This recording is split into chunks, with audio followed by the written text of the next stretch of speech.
And now, from beyond our dimension, this is the Jeff Mara Podcast.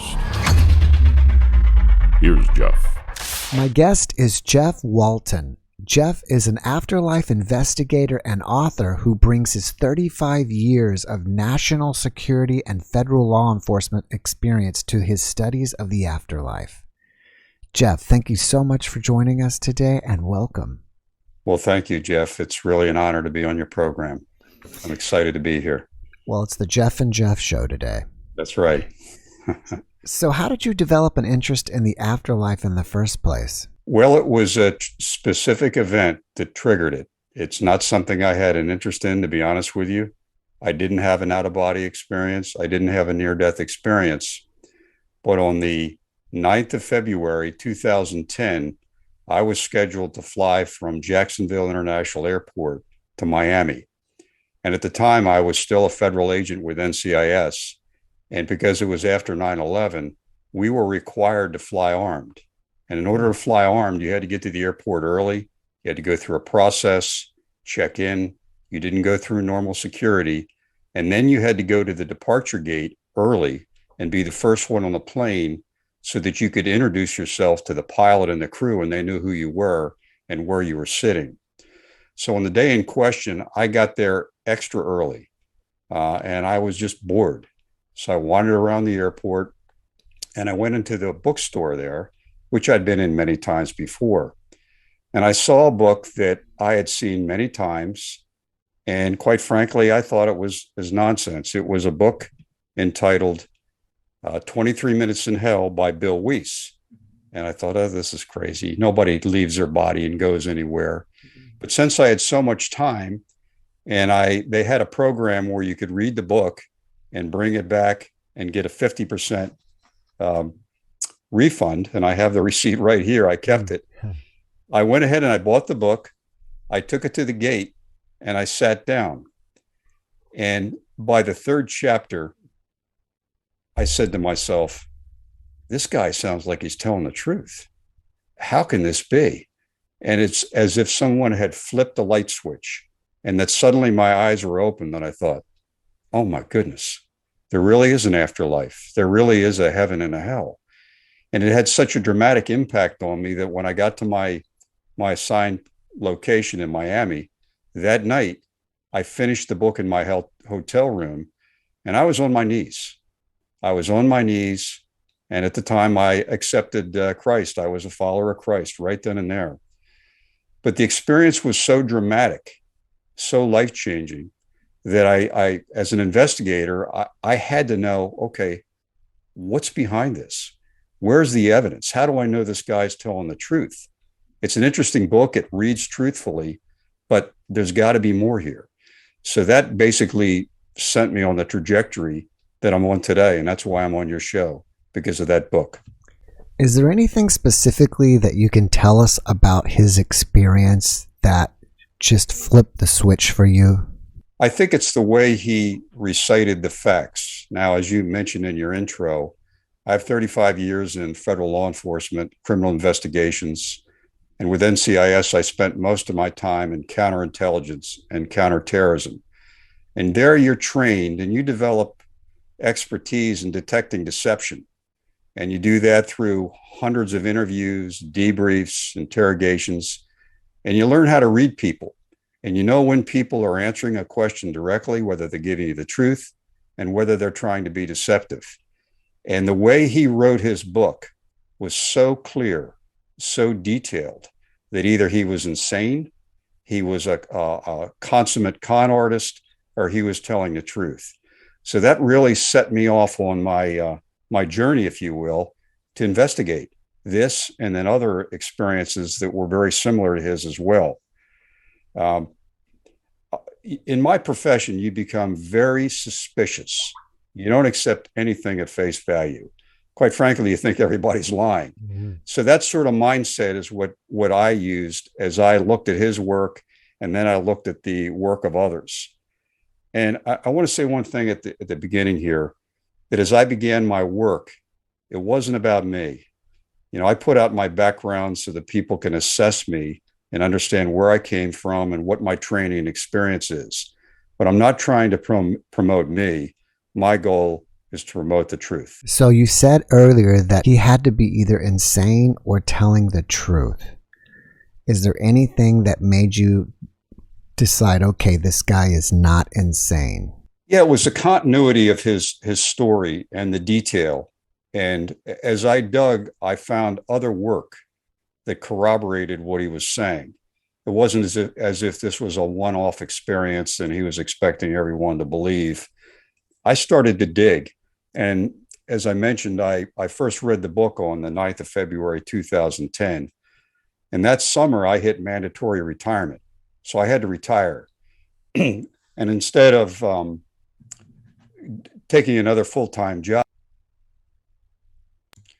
what I did is I basically devoted my time and effort to a full-time investigation. So I started to dig in, and I started to see that the sheer volume of reporting from all different people, from all walks of life, told me that these weren't just experiences that were chemical reactions in the brain. They weren't hallucinations. Because if you have a bad dream or you hallucinate, you don't remember all the detail. And they certainly aren't life-changing in most cases. So his experience and other experiences that I started to read about told me that, okay, there is something here that really should be investigated dispassionately with an objective, open mind. So that really propelled me to where I was going. And as I dug, I started to find medical doctors, scientists who were doing peer-reviewed studies of NDEs. So I said, okay, this is more corroboration. And then I started to read about what is called veridical perception. And what veridical means is truthful or coinciding with reality. And there's a doctor by the name of Dr. Pim van Lommel. He's a European doctor. He did a study. And one of his subjects had cardiac arrest, and then he went into a deep coma. And when he came out of his coma, he told the attending nurse, "Can you please get my dentures out of the bottom drawer over there, out of that cabinet?" And she said, "Well, how do you know where your dentures are? You were in a coma when we took those out." He said, "Ma'am, I watched you do it. I was at the top of the ceiling in the corner of the room watching you working on me." There's another very famous incident where a woman died of cardiac arrest in Washington State. And when she died, she left her body. She traveled outside of the building. She went up 3 stories on the north side of the building, and she saw a shoe on a ledge that was not visible from the ground. And when she was resuscitated, she was interviewed by a psychologist who was on the hospital staff. And she told the psychologist about the incident. And it fascinated this psychologist, so she searched the hospital. And she finally went up on the 3rd floor on the north side of the building, opened a window, and there it was. Here was this dark brown or dark blue tennis shoe, exactly as this woman had described, exactly where the lace was under the shoe, as she mentioned, and with the exact scuff marks that this woman saw. It's physically impossible to do that. So here you have, in my line of work, this is very, very strong circumstantial evidence that confirms these incidents are taking place. But I also noticed a trend that I only read about very blissful NDEs. And there are very many, as you know, and your viewers know. But I said to myself, okay, Bill Weiss went to hell. Why aren't people talking about hell? Where isn't that happening? So as I dug, I started to see that actually there are some accounts. And I found a doctor by the name of Dr. Maurice Rawlings, who has since passed away. But Dr. Rawlings was a cardiologist. He had a patient in his clinic who was undergoing a stress test on a treadmill. He had his patient hooked up to the monitoring equipment. And while the patient was running, he had a massive heart attack and collapsed on the treadmill. And immediately, Dr. Rawlings and his nurse had to attend to him, use CPR, and he revived him. And the patient was screaming, "I'm in hell, I'm in hell." And then he died again. And then Dr. Rawlings revived him a second time. And again, he said, I'm in hell. He's screaming. He's hysterical. He died one more time. He came back and he said, Doc, pray for me. Pray for me. I don't want to go to hell. And Dr. Rawlings, who was an atheist at the time, was indignant. He said, I'm a doctor. I'm not your spiritual advisor. Don't come to me for that. I'm here to save your life, man. And the nurse said, Doctor, pray for this man, will you? He's praying. He wants you to pray for him. So Dr. Rawlings made up some prayer right on the spot. The patient instantly relaxed. He died one more time. And then when he came back, he was very calm and peaceful. And Dr. Rawlings said, well, you said you were in hell. What happened? And the patient said, I don't know what you're talking about. I don't even remember that. And from that day forward, Dr. Rawlings was a changed man. And he wrote a book called To Hell and Back and was on a crusade to warn people that, look, there is an afterlife and you're going to go one place or another. And I can tell you from personal experience with my patients that it happens in both directions. Let me ask you this. Sure. I've had at least a handful of people that have had hellish experiences during their NDEs, and I've had some hypnotherapists talk about it as well. I think some people will believe that you actually go to a hell-like place, and then some people believe that it's a creation of your consciousness at that time. Which do you believe? I believe it's an actual physical place. There are many, many witnesses, many of whom you don't hear about. Your guests may be, or rather your viewers may see some very basic testimonies on YouTube. But I've talked to people who have been to hell, and it is a physical place where you feel physical pain. You have all of your senses, and it is absolutely a physical location. We can talk about that a little bit more, but it is not a spiritual dimension, if you will. It's a place where your body, your spirit, and your soul congeal into a physical form, just as they do in heaven. Now, in heaven, you'll probably be 30, 35 years of age, or you could be your actual age at the time of death, but you'll be a perfect physical specimen. You'll feel the best you ever had. You'll have 360-degree vision, and you'll feel love like you've never felt in your life, and that comes from God. Conversely, if you go to hell, you will have a physical body. And as some of your guests have described to you, you have a skeleton, you have a muscle tissue, connective tissue, and you have skin. And all of that is affected by what happens to you in hell. You feel it. And in hell, just as in heaven, you have recuperative powers that are much greater than you have in your physical body. And let's say you're burned and your skin is burned off. Well, in some cases, witnesses will tell you that that skin grows right back. It grows back right before your eyes. And unfortunately, you're intact again to go through the same experience that you had gone through previously. So it is absolutely a physical location, in my opinion. What do you think about this? I've had a few of my guests who have went to hell. They've stated that if you call out to God and or Jesus, you can get out of hell. Do you agree with that? Yes, I do. Under one circumstance, one condition. And I agree.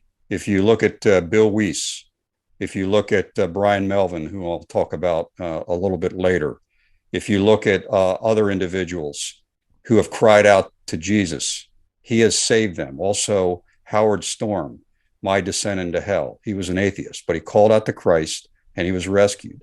But I think what is happening in those cases is that people are physically dying before their appointed time. If you die at your appointed time and you don't have a relationship with Christ, he doesn't know who you are, you basically have a homing device that sends you to hell. But if it is not your appointed time, let's say you were the victim of a crime that someone perpetrated, or you were in an accident that was simply an accident, and it's not your time, you go to hell. You can cry out to Christ if you're sincere, and he'll rescue you. But if you're at the end of your life and you're at that moment where you're supposed to die, it's too late. So since you've never personally experienced an NDE, what skills and knowledge do you rely on to study NDEs? Well, it's using the investigative techniques that I developed over years. And one critical aspect of doing any kind of an investigation or an operation where you're debriefing an asset is you have to have face-to-face contact with a witness under controlled conditions, so you don't have any distractions, you don't have noise, and you have to be able to assess them. People have giveaway cues with their body language when they're deceptive. And as I said earlier, if they're not responsive to your questions, if they try to evade or they try to change the subject, or if they have a very well-defined story, and then you start to ask them specific details about that story, if they're telling the truth, they can answer it. They don't have to think. They don't have to stop. They don't have to and say to themselves, well, what did I say before? It just comes out. And so what I did during my investigative phase, and I'm still in it, quite frankly, is I sought out Bill Weiss. I contacted him. I told him, hey, this is who I am. This is what I'm doing. I'd like to meet you. And I'd like to meet your wife, because his wife is actually a witness. Because when he had his out-of-body experience, he left his body at 3 a.m. And at 3:23, his wife heard screaming in the living room. And so she looked at the clock. It was 3:23 a.m. and the bed was empty. So she went into the living room and Bill was curled up in a fetal position, screaming his head off. She thought he was having a heart attack, but then he told her, I've been in hell. I've been in hell. So I wanted to see if Bill could remember the details. So I tracked him down to a presentation that he was doing in Daytona, Florida. So I drove down, I sat in the audience, I watched how he presented his story. And by the way, he didn't charge any speaking fee. He didn't ask to have his expenses paid. He did sell books, but I can tell you as an author, you don't make that much. So he was there basically at his own expense. And then at the end of the presentation, I pulled him and his wife aside and I started to ask questions. I looked him in the eye. I knew what I wanted to know, and he never missed a beat. And like I said, when you've been face to face with criminals and spies and terrorists for 30 years, usually you can be fooled. We're all fooled once in a while, but if they're telling the truth. And Bill Weiss was telling the truth. And so that led me to other witnesses. I mentioned Brian Melvin. I found his book, and I don't know if your viewers are familiar, but Brian wrote a book called A Land Unknown, Hell's Dominion. And Brian was a militant atheist. He lived in Northern Virginia. He relocated to Tucson, Arizona. He got hired by a construction company. He was on the job in the heat of Arizona in the summer, and he took a drink out of a thermos on a construction truck. And he didn't realize it, but that water was contaminated with cholera. So he went home and he got real sick. And by the next day, he was in real bad shape. He was sharing a townhouse with his buddies, and they went on a tour to the Grand Canyon and left him behind. And by noon, he was dead. He left his body. And it's funny because his dog was barking. His dog was looking up at him as he ascended through the ceiling. Somehow the dog could sense his spirit and soul leaving his body. So Brian traveled through this dark abyss toward this pinpoint of light. And when he got closer, this light got brighter, and he saw that there was this hooded figure standing on this rock that was just jutting out into this dark abyss.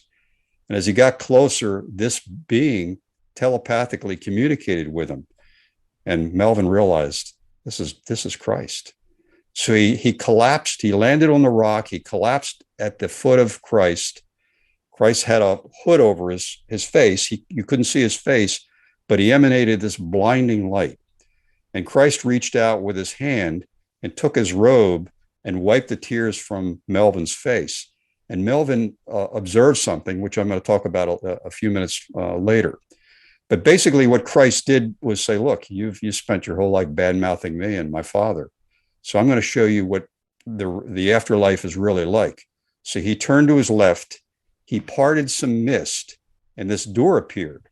And he pulled out this big keychain with keys on it, and he used the key to open the door. Now, there's actually a passage in Revelation that states he holds the keys to death in Hades. And I always thought, oh, that's just some figurative language. But I would tell you that it's probably literal. So essentially what happened is the door opened. Melvin went through the door. He floated into this vortex that transported him into this strange place. It had a yellow sky, spongy grass, one big tree, and a brick house. And all these people came running up to him. And he knew some of them. And he looked around and there were some deceased family members. But then he saw two of his buddies that were at the Grand Canyon. And he said, wait a minute. I know you're not my buddies, but they're not dead. And then someone grabbed his arm to try to distract his attention. But he watched these two things change their appearance to other people. Then he realized, I'm not in heaven. So long story short, one of these people changed into sort of a reptilian-like creature, about 4'8". And this creature reached to the horizon and parted it like you'd part curtains and stepped out of it. And Melvin followed and he turned back and he looked. He had been in a cube, in a box about 10 feet by 10 feet. And holographically, this huge expanse was projected onto the walls of this cube. And when he looked outside, he saw that he was in this enormous spiral pit that had spiral grooves carved into the perimeter. And in those huge grooves were these cubes that were stacked 6 cubes high and 6 cubes deep. And he walked along these cubes with this escort, if you will. He could look into each cube. They were sort of a gelatin-like material that was kind of a smoky appearance, but he could see through it. And telepathically, he could read the minds of each person in each cube. He could see what was going on. He knew the past of each of these individuals, and he saw that there were demons in these cubes that were masquerading as people that this person knew from their previous life. And whatever they did in the previous life that was sinful, they got it back. And during this entire experience, Melvin got these downloads from God, who basically said, look, you've been mocking me. You've been lying about me. Let me tell you why I created this place, why these people are here, and why these demons are here. And eventually he was rescued by Christ. He went back to his body, he recovered, and then he since has spent his life going into prisons, Indian reservations, trying to tell people the truth of the afterlife. Now, he was so interesting to me, and his book had such a dramatic impact that I tracked him down and I set up a telephone interview. And so for about 2 hours on the phone, I asked him a series of detailed questions. He didn't miss a beat. And then about 2 years later, I flew out to Denver, Colorado, where he lives, and I spent an afternoon in a hotel room with him. And again, I basically did a very mild interrogation, if you will, friendly interrogation. He didn't miss a beat. The man's telling the truth. And when he gets to the point where he describes how Jesus rescued him, this big, hulking man breaks down into tears. So it was that sort of information that I was seeking. I wanted to look face to face, eye to eye with these people to see, are they really telling the truth? Did this really happen? And the answer is yes. I'll briefly mention another individual that I also tracked down. His name is Howard Q. Pittman. Now, Howard passed away a few years ago, but Howard was previously a Louisiana state trooper. And he also did a little bit of part-time ministry on the side, but nothing big. Well, he died of an aneurysm, and he was escorted to the second heaven by 2 angels. And some of your viewers will be familiar with the term second heaven. There's the third heaven. This is described in the Bible. The third heaven is where God and the angels and everyone that are allowed into heaven exist, where they reside. The second heaven is where Satan and his angels were cast into.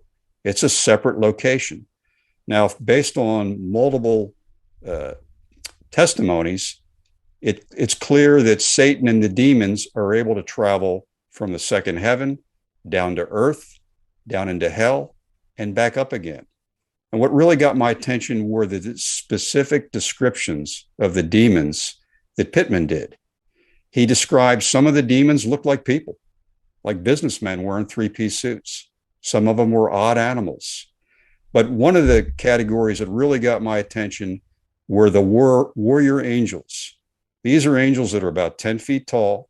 They're dressed like a Roman centurion. They have a helmet, a breastplate, a huge sword, 10 feet, 12 feet tall, bronze skin, and they're chiseled. And these are mean, very well-disciplined angels, and they march in formation. Now, I know some of your guests in the past have reported seeing that. And I found other near-death experience witnesses who saw the same thing. I mentioned Richard Sigmund, who wrote My Time in Heaven, which I consider to be the gold standard for an NDE and a description of heaven. Well, one of the things that he saw was Christ took him to an area where there was this enormous formation of these warrior angels. Some of them were, again, 10 feet tall, and they were there by the thousands. So here you have independent corroboration, different people, different times, different experiences telling you the same thing. So to me, that was very, very strong corroboration and further evidence that these people are telling the truth. And I'll briefly mention one other individual. Some of your viewers may be familiar with Jim Woodford. Jim is a retired commercial airline pilot in Canada. And Jim one day took a prescription medication, but he misjudged the dosage. And while he was driving his pickup truck, he had to pull over to the side of the road, and he died because of an adverse reaction. And he was escorted to heaven by two angels, and he was taken to an area where he could see the entrance to hell. He could see demons as well, but he was ultimately taken into the presence of Jesus. And Jesus addressed him, and they interacted. And when I read his book, I had a question.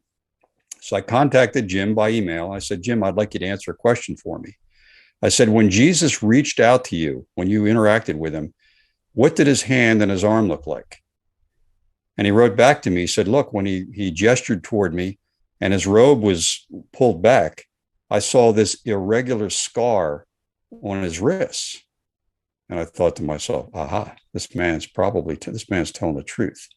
As I mentioned Brian Melvin earlier about him being in the presence of Christ, and Jesus reached out, took his hand, and used his robe to wipe Melvin's tears away. And when he did that, Melvin saw that he had this irregular wound in his wrists. And for your viewers who are familiar with Lee Strobel, who wrote a number of books, including A Case for Christ, Strobel interviews a medical doctor who's an expert on Roman crucifixion techniques. And this doctor states that Romans, when they crucified a victim, they used 5 to 7 inch metal spikes, and they drove the spikes through the wrist, not through the hand, because the tissue and bone structure in the hand is not strong enough to support the weight of a victim.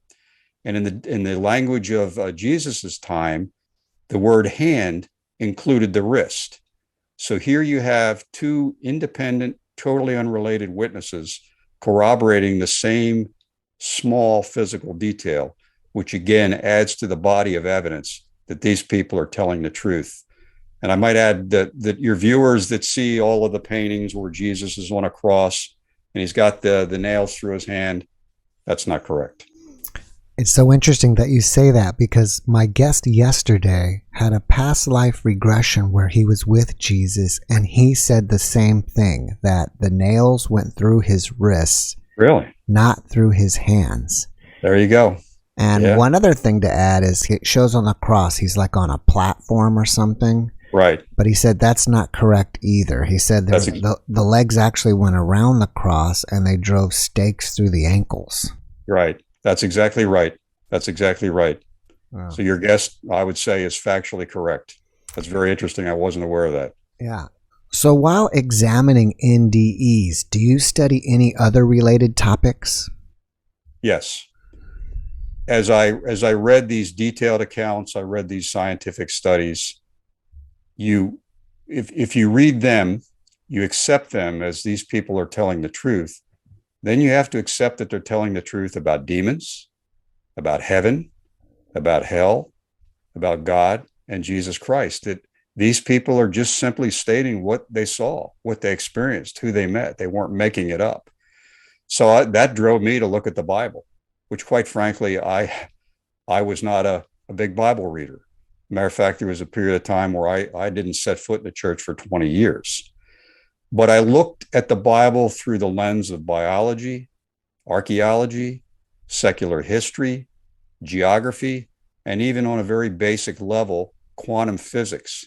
And as I drilled down and I read different passages and I looked at what modern science says and what various commentaries say, I found that everything that is in the Bible, quite frankly, I can't refute.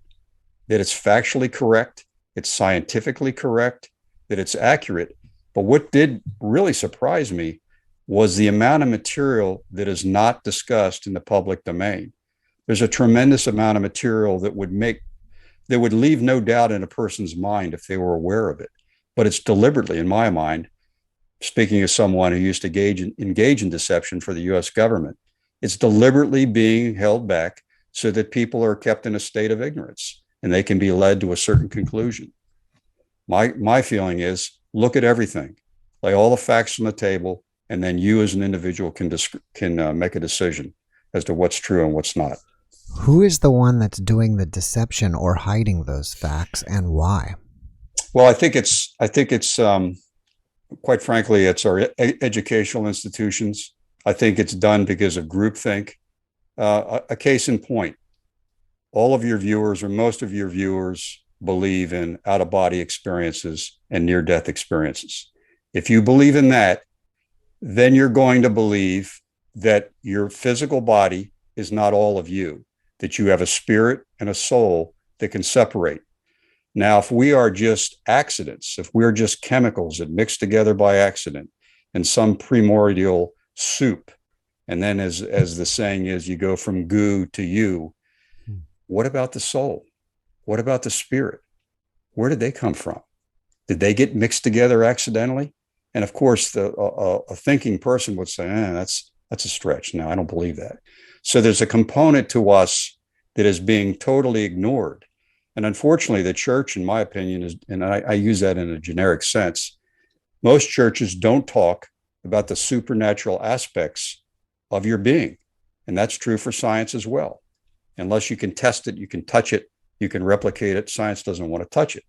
But as you know, as your viewers know, thousands and thousands of people are coming back and saying, hey, you're in a biological life suit or an earth suit, and you can detach, you can go other locations, and you have your senses, you have your memory, and you have your will.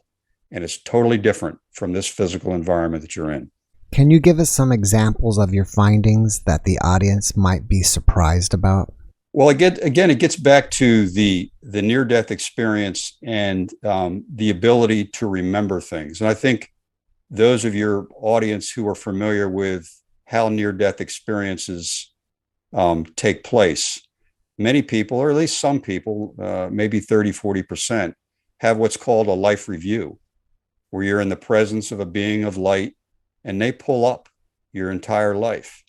Now, for that to happen, your memory, your experiences basically have to be held in some sort of a cosmic repository that's permeable.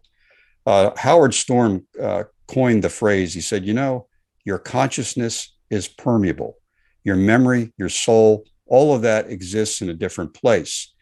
So when, for example, when Brian Melvin was in hell, and he saw these demons who were taking the appearance of his friends, they had to get that appearance from somewhere. They pulled that from his repository, if you will, his database, and used it. So I know that's not a direct answer to your question. Mm-hmm. There isn't any physical, you can't perform an experiment and say, isolate a piece of your soul, or you can't put your soul in a jar, but you can detach.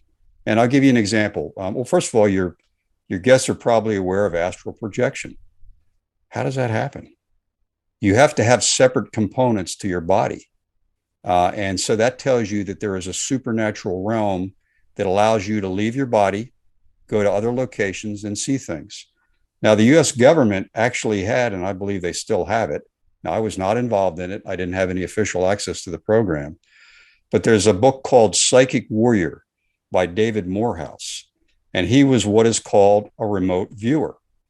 And what he did under very carefully controlled conditions in a special facility, he would lie very still in a special chair, and he would detach his spirit and soul, and he would go distant places. He'd go to a foreign country and look at a military base and describe a weapon system.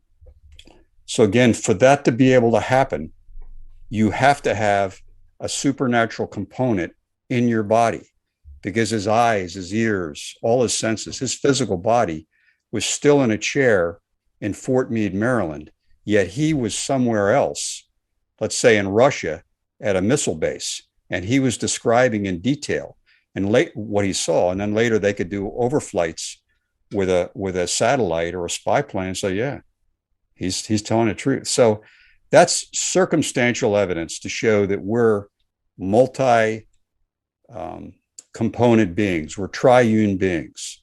That's being ignored, unfortunately. It's not being studied by science, and it's being ignored by most of the church. But we, as human beings, we need to be aware of it. We need to ask questions about it. And when we can, try to get answers. I was checking out your website, and there you state that you don't agree with much of what Carl Sagan has written, but you do agree with a little. Can you tell us more about that? He's absolutely right.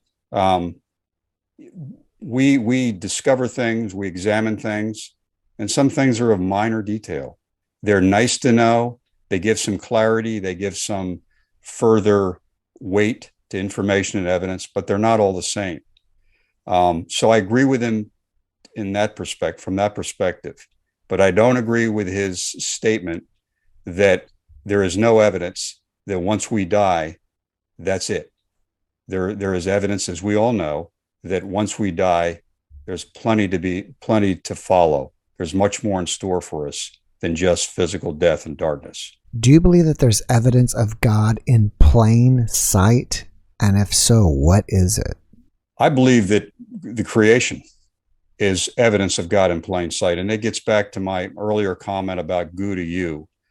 When you start to break down with the modern technology that we have, with the electron microscopes and all of the very sophisticated instruments, when you look at a basic cell and you look at the mechanisms in those cells that are so incredibly complex, the chances of that happening by accident are zero, near zero.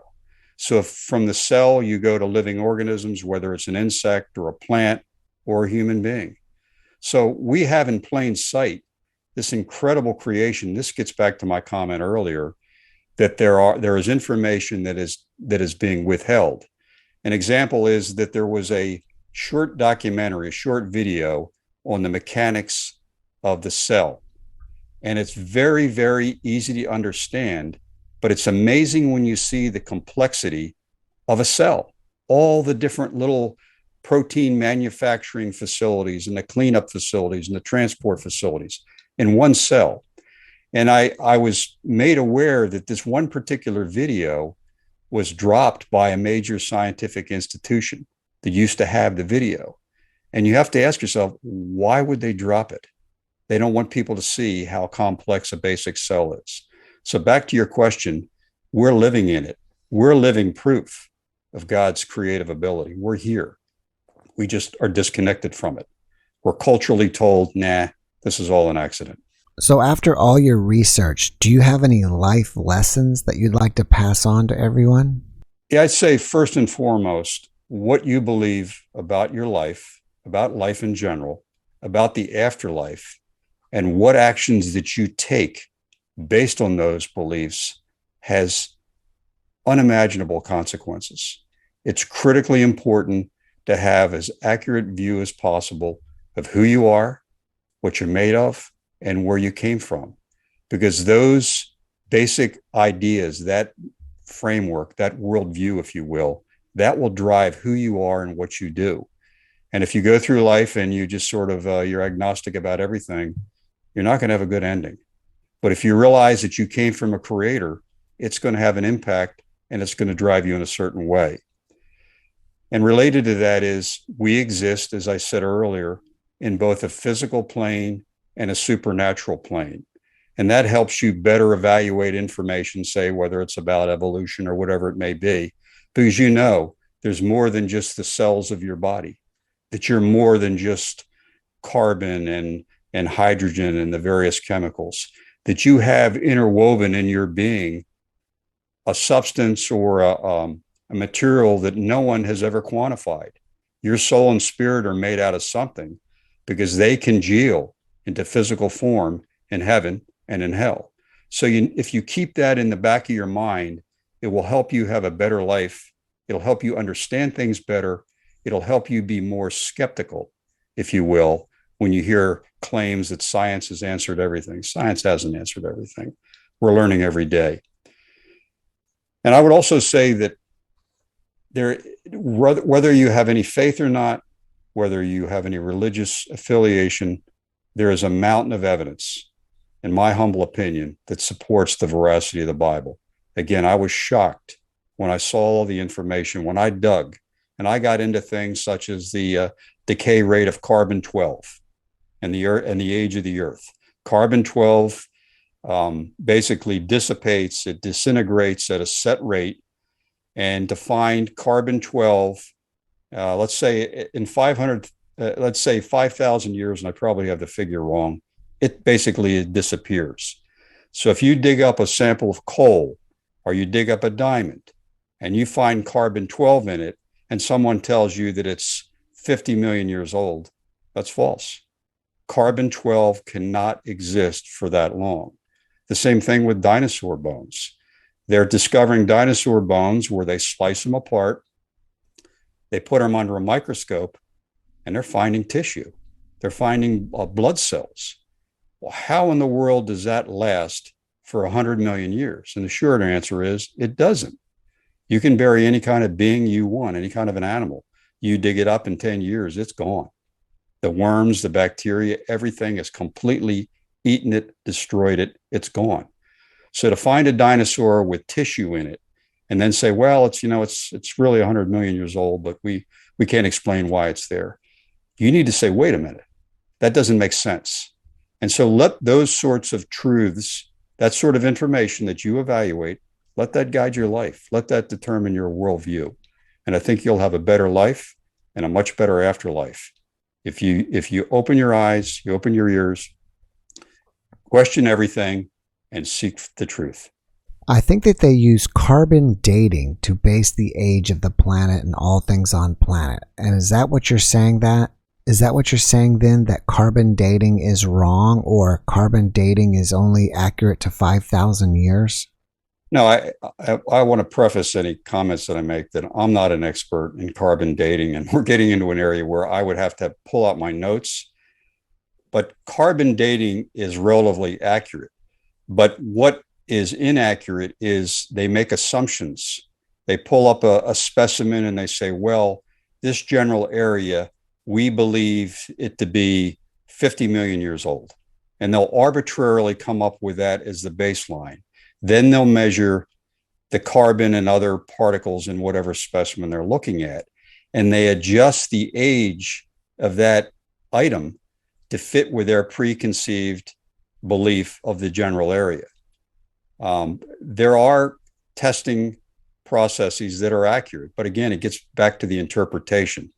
And I don't want to really answer anymore because I simply don't have it in front of me. I'm not an expert, but I've looked at the studies, I've looked at the research, and I'm convinced that if you objectively measure, whether you use radiometric, whether you use carbon dating, if you objectively use those dating methods, you're going to find the Earth is a lot younger than people lead you to believe. What do you think is the most important choice that we will ever make in our lives, and why?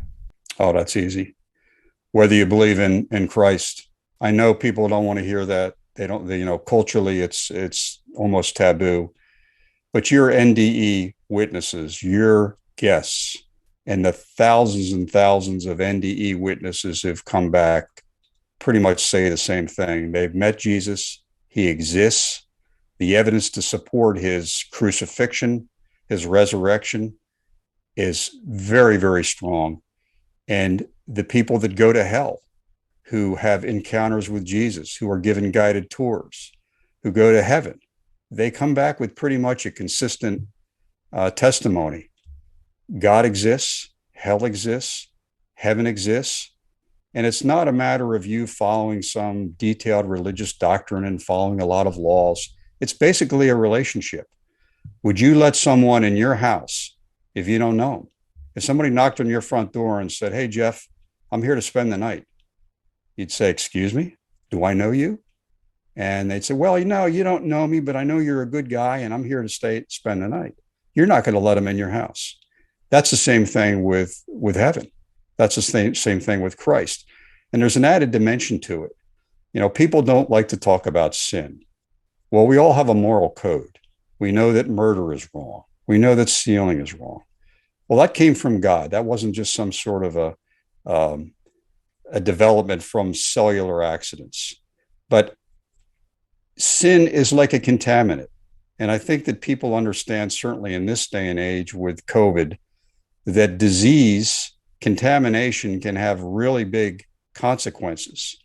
So essentially, unrepented sin is like a virus. You don't want that into heaven. You don't want somebody who's going to come into the house and bring a disease. In a sense, sin is a disease, and that's why you're excluded. The Christian faith is open to everybody. I don't even like to use the word Christian faith. It's reality. We have a creator who's a triune being. He has a set of rules. He's very lenient. He's trying to reach you and I. He doesn't want to interfere with free will. That's why you don't have a big booming voice in heaven or in the sky saying, "I'm God and you better believe in me." Then all choice goes away. Then okay. You have to be able to make the choice yourself. I know it sounds a little bizarre, but my years of digging and testing has led me to believe without question that God exists, Christ exists, and how he's been described is true. And if you want to get into heaven, have a conversation with a guy. Introduce yourself. Just talk to him like you talk to anybody else. Be humble, be honest, and you're not going to have any problems. What do you think inspires you about your work and drives you to keep going? Because I've reached a point where, as we've discussed earlier, I believe without question that hell exists. And I believe there are many, many good people on this earth who do not believe in hell. And that influences their actions and their beliefs. Jeff, there's a George Barna. He's a pollster. He did a survey and he asked people, "Do you believe in heaven? Do you believe in hell, etc.?" And 76% said, "Yeah, I believe in heaven." And 71% said, "Yeah, I believe in hell." But of that 71%, only 32% believe that hell is a physical place.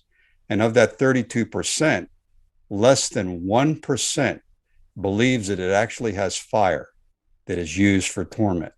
And when you see that statistic and you realize that there are so many basically good people by a human perspective walking around totally oblivious to what's waiting for them. And when you listen to the accounts that your guests have told you on air, and when you read the books, you realize you want to stay out of hell without question. Absolutely. You've got to avoid it. It is horrible beyond belief. And you can stay out of it very easily by developing faith. So that drives me. I want people to at least to be exposed to the potential threat that they face. And if they want to disregard me, that's fine. If they want to poo-poo the information, the evidence, that's their call. But at least I want to get the information in their hands. And that's why I wrote my books. Even though they are novels, I've infused in those novels a lot of facts, a lot of information about NDEs. In my second book, I drill down into hellish NDEs. I try to make them entertaining. I try to bring people in so that they have some enjoyment, but I want them to get the picture. I want them to get the facts. Hell exists. You better take it seriously and you better live accordingly. Because if you don't, you're in big trouble. And if what I'm saying is wrong, if everything I'm saying is wrong, I have no regrets, because I still have a good life, and I'm still going to move on. But if I'm right and people ignore me and the other many other more important voices than me, then they're going to regret it for eternity. So that drives me. I've got to get this message out. As long as I have breath, I'm going to get the message out. I'm going to bring people the truth. They can do what they want with it, but I want them to hear it. I want them to read it, and then they can make their own decisions. All right, since we're talking about your books, what are the titles of your books and where can they find them?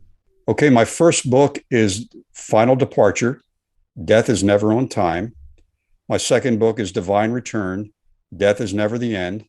And you can order them at any bookstore. You can buy them online at Amazon or Barnes & Noble or Books A Million. They're in 3 formats. They're in Kindle ebook. They're in paperback. And if you want something more sturdy, I have them in the hard copy. So all you have to do is Google. You can go to my website. I don't sell books from my website, but I do have links to the product pages. And so they're available. And I'll add that I wrote my second book. I wasn't planning to write a second book. But when I wrote the first book, I had people coming up to me saying, hey, I love your story, but I want more. Write another one. So, okay. So I sat down and it took a couple of years to put the second book together. So now they're both out and I'm working on a third. What is the name of your website? The name of my website can be reached. It's Evidence for Eternity. You can also reach it by jeffwaltonbooks.com. So either address will bring it up on Google. And then you can go through it and you can contact me. I'd be glad to answer any questions. I have people that will read the book or one of the books, and they'll send me an email and I'll answer you. And I'll give you my best effort. You may not like it, but I'll tell you what I think is true. You mentioned that you're working on another book. Do you have anything else going on that you want us to know about? Well, I'm also recording Final Departure as an ebook, as a audiobook, because a lot of people said, look, I love to read. I just don't have time. But if you have an audiobook, I can put it in my car or whatever in my phone, and I can listen to it while I'm doing other things. So I'm about 2/3 of the way through Final Departure. And depending on how well that goes, then I'll probably try to record Divine Return.